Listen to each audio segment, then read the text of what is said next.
Now today we're going to be multiplying and dividing rational expressions, and multiplying and dividing rational expressions is similar to just multiplying and dividing regular fractions. So for the first problem, number 1, we have x plus 3 all over 2 times 3x minus 6. So in multiplying, we don't usually change our polynomial in its standard form. What we do is we just put them all together and see which factor we can cancel after putting them all together. So we have 2 here, 3, and x plus 3.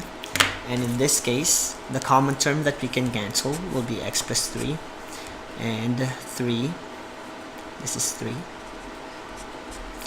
And we are left with x minus 6 all over 2.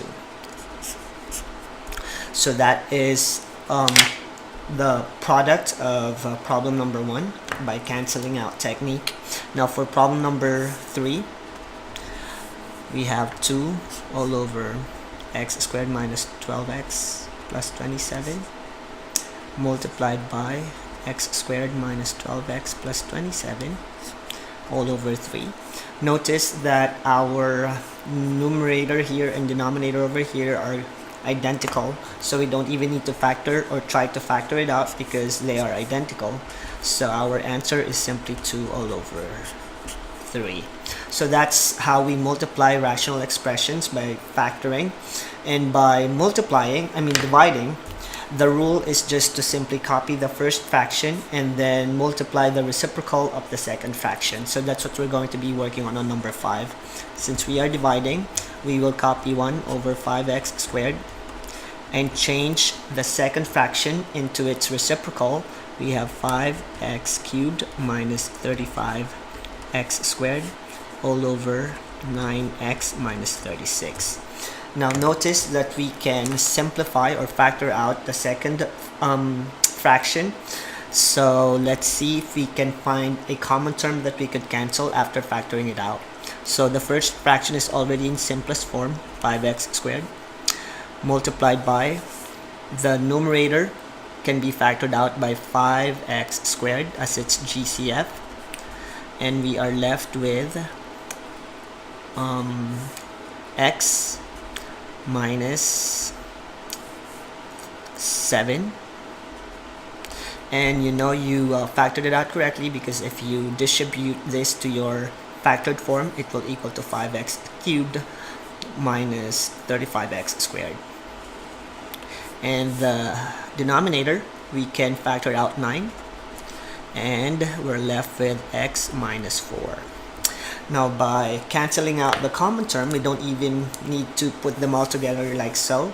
We can just cancel the common term right away. So 5x squared can be canceled out, and we are left with x minus 7 all over 9 and x minus 4. And since there's nothing else to cancel, this will be the quotient of problem number 5.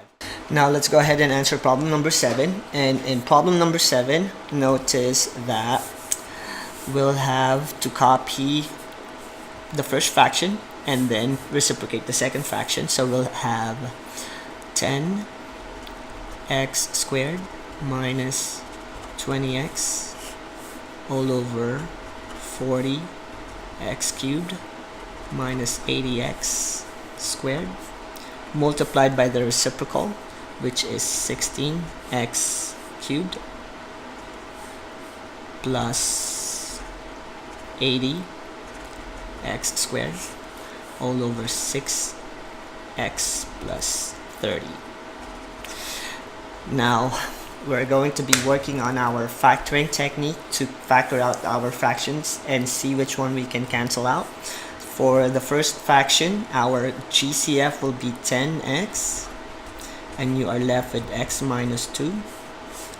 And the denominator will have a GCF of 40x squared, and you are left with x minus 2 as well. And for the second fraction, our GCF is 16x